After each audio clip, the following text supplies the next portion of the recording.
Alright, by now you should have had enough time to take in the season finale, so I'm going to talk about it. No, not Game of Thrones. The season finale of the United Kingdom. We voted to leave the European Union last week, and it has been like the end of politics. United Kingdom, that's our name. The United Kingdom. Except we're not united, and we don't have a king. We're just dumb. I have been waiting for someone that I could look to make sense of all this.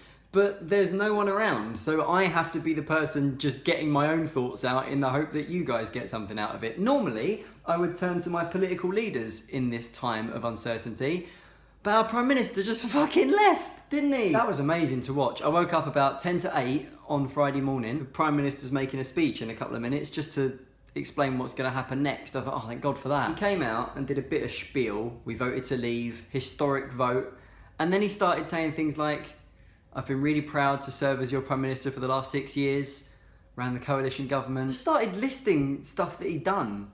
And I thought, no. The metaphor he used was, I'm going to steady the ship, but I think we need a new captain to steer Great Britain to its next destination. Which is fine if you're not piloting the fucking Titanic. The only way that you abandoning ship helps us right now is that it lightens the load slightly so we take longer to sink, which is exactly what the European Union have said. Having decided that we're going to leave the EU, David Cameron went, well, we're not going to make any rash decisions. We're going to get a new Prime Minister in place. We'll sort things out by around October, which is like breaking up with someone you live with and then asking for a bit of time to get on your feet while you still look for a new place. No, you're out on your ear. You don't get the privileges of still being in this relationship. You chose to be single, so off you go. Except we didn't all choose to be single, did we? Scotland voted to stay in the EU, but Scotland are a part of the UK, the aforementioned unity of the United Kingdom. So what have Scotland done? They've just gone, well, fucking we're just going to leave then. Just to recap, so far, we technically have a Prime Minister, but he's not doing anything apart from waving goodbye at photographers. A Prime Minister, by the way, whose idea this was. I'm sick of banging on about Europe. Right, we're going to decide once and for all to stay in the European Union. That's what I think should happen. Go. What do you vote for? Right. That's backfired. So I guess you guys have all got to sort out who's leaving. Me? No, door shut. I went back into Downing Street where he lives and said, why should I do all the hard shit and just give it to someone else on a plate? Which I sort of agree with. Two major parties in the UK, the Conservative Party and the Labour Party.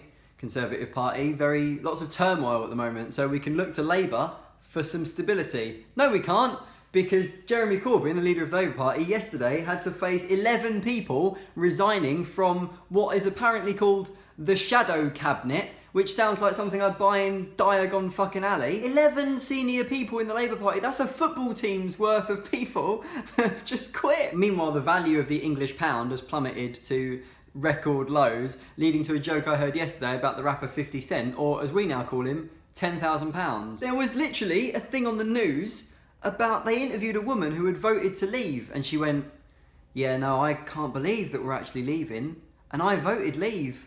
What did you think was going to happen? And she went, if they did another referendum, I would vote to stay in. It wasn't a mock exam. You can't resit a referendum. Oh, shit. Although saying that, on the British government's website, there are lots of petitions, and anyone can start a petition, and if it gets at least 100,000 signatures, it has to be debated in Parliament. That's the rule, right?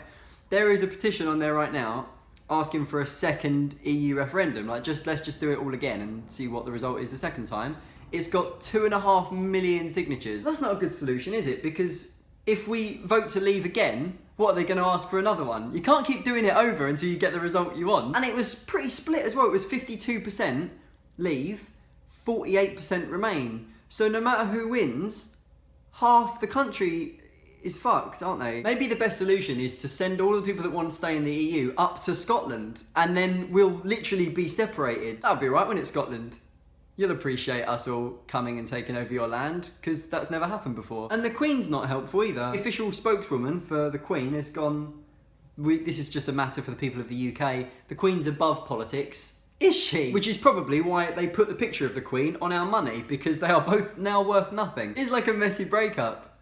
But we haven't officially told the EU that we're leaving. But it's like, they've read the papers, so they know something's going on. It was a pretty big deal over here. No one's ever left the EU before. Up until 7 years ago, it was literally unprecedented, by which I mean there was no precedent for it. It was only in 2009 that they added Articles 49 and 50 to the Lisbon Treaty, which basically say, okay, well, I guess if someone wants to leave, then this is how they do it, but like, do we even need to worry about this, guys? Part of why we left is like, oh, all this money, we the British taxpayers, we're giving all this money to the government, and where's it going? Fucking Greece. Yeah, but now we are heading towards a recession, and no one's gonna help us, are they? It's a give and take. One of the things that they said to try and get people to vote leave was, we give £350 million a week to the EU. If we left, we could spend that on our NHS. Let's give it to the hospitals. Let's give it to the health service. About 2 hours after we lost our Prime Minister, Nigel Farage went on telly and someone said to him, about that 350 million, is that actually going to the NHS? And he went, I wouldn't have promised that. There's no guarantees at all. Good, thank you. Anyway, I'll tell you why I made this video. I made it because a few years ago I wrote a book, and I've just put that book on Amazon for the Kindle, so you can get it digitally. That's literally all this video is going to be, is me going, you remember that book I wrote? It's on the Kindle now, and for 24 hours as a promotion, it's free download. So if you go on Amazon, if you've got a Kindle, you can download it, you can read it in the lending library thing, there's Amazon subscription, read it, enjoy it. And I make this card game with my cousin, and we've just released a new deck of cards. You go to sopiocards.com if you want that. So just to recap, Sopio, Deck 8 and King of Sopio, both really fun games to play with friends. You don't need to play other Sopio games to play them. I recommend you check them out. Please consider buying them. It would be really good. I think you'll enjoy them. My book is currently a free download for the next 24 hours or so on Amazon, and everything in Britain is fucked. So that's 3 things that I thought I'd tell you about today. Jesus.